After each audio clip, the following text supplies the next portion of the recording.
High বন্ধুরা, আমি আজকে আবার অন্যরকম একটা ভিডিও নিয়ে চলে এসেছি। এটা আজকে রান্নার ভিডিও। তো রান্নার ভিডিওর মধ্যে কি রান্না করছি, এটা হচ্ছে পার্শে মাছ। দেখুন, মাছগুলোকে ধুয়ে নিয়ে পরিষ্কার করে জল ঝরিয়ে এভাবে হলুদ আর লবণ মাখিয়ে রেখেছিলাম কিছুক্ষণ। তারপরে আস্তে আস্তে আমি এটা ভেজে নিয়েছিলাম।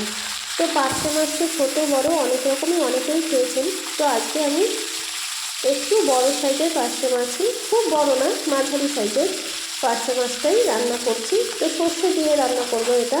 অনেকেই হয়তো পার্শে মাছ অনেকভাবেই রান্না করেন, কেউ পেঁয়াজ দিয়ে রান্না করেন, কেউ সর্ষে পাতুরি করেন। তো আজকে আমি সর্ষে দিয়েই করব, কিন্তু একটু আলাদাভাবে করব। তো দেখুন, দেখতে থাকুন রান্নাটা কেমন লাগে অবশ্যই আমাকে কমেন্টে জানাবেন। যদি আমার রান্নাটা দেখে আপনাদের ভালো লেগে থাকে তাহলে লাইক কমেন্ট শেয়ার করতে কিন্তু ভুলবেন না বন্ধুরা। তো এই যে মাছগুলো আমি একে একে করে সবগুলো ভেজে নিয়েছিলাম, সাথে আবার একটুখানি মিক্সিতে সর্ষে দিয়ে হলুদ লবণ লঙ্কা দিয়ে পেস্ট করে নিয়েছিলাম। তো পেস্ট করে নিয়ে আমি কিন্তু সর্ষেটা কখনোই ডাইরেক্ট দিয়ে দিই না, কিছুটা জলের সাথে মিশিয়ে ওপরের জলটা দিই, ঘোলা জলটা দিই, আর নিচে যে ছাবাটা পড়ে থাকে সেই ছাবাটা ফেলে দিই। যাই হোক, মাছগুলো ভাজার পরে কড়াইতে দিয়ে দিয়েছিলাম একটু কালো জিরে ফোড়ন, তারপরে দিয়ে দিচ্ছিলাম কাঁচা লঙ্কা, তারপরে দিয়েছিলাম একটু টমেটো ঘষে রেখেছিলাম, সেই টমেটো ঘষে রাখা মানে পেস্ট করে নিয়েছিলাম, সেটাই দিয়ে দিয়েছিলাম। হলুদ লবণ দিয়ে নিয়ে যেই টমেটোটা দিয়েছিলাম সেটা একটুখানি ভালো করে কষিয়ে নেব, একটুখানি ভাজা ভাজা করে নেব। তারপরে সেখানে ভাজা হয়ে যাওয়ার পরে আস্তে আস্তে যে মাছগুলো আমি ভেজে রেখেছিলাম সেই মাছগুলো দিয়ে দেব।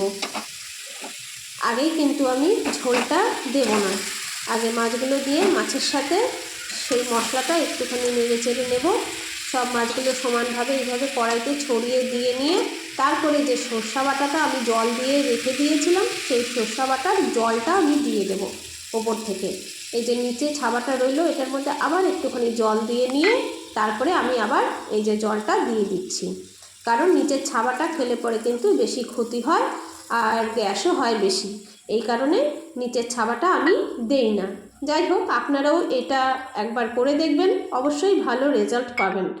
তারপরে দেখুন, এই ঝোলটা কিন্তু আমার ফুটে উঠেছে, ভালো করে মধুর মতন ফুটে ওঠার পরে এইভাবে সুন্দর করে ফোটানোর পরে ঝোলটা, তারপরে নামানোর কিছুক্ষণ আগে কিন্তু আমি এখানে দিয়ে দিয়েছিলাম ধনে পাতা দিয়ে আমি কিন্তু অল্প সরষের তেল দিয়ে দিয়েছিলাম ওপর দিয়ে নামানোর আগে।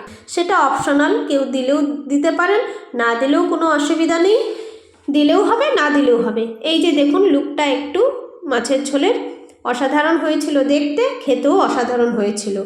ধন্যবাদ সবাইকে, সবাই ভালো থাকবেন, সুস্থ থাকবেন।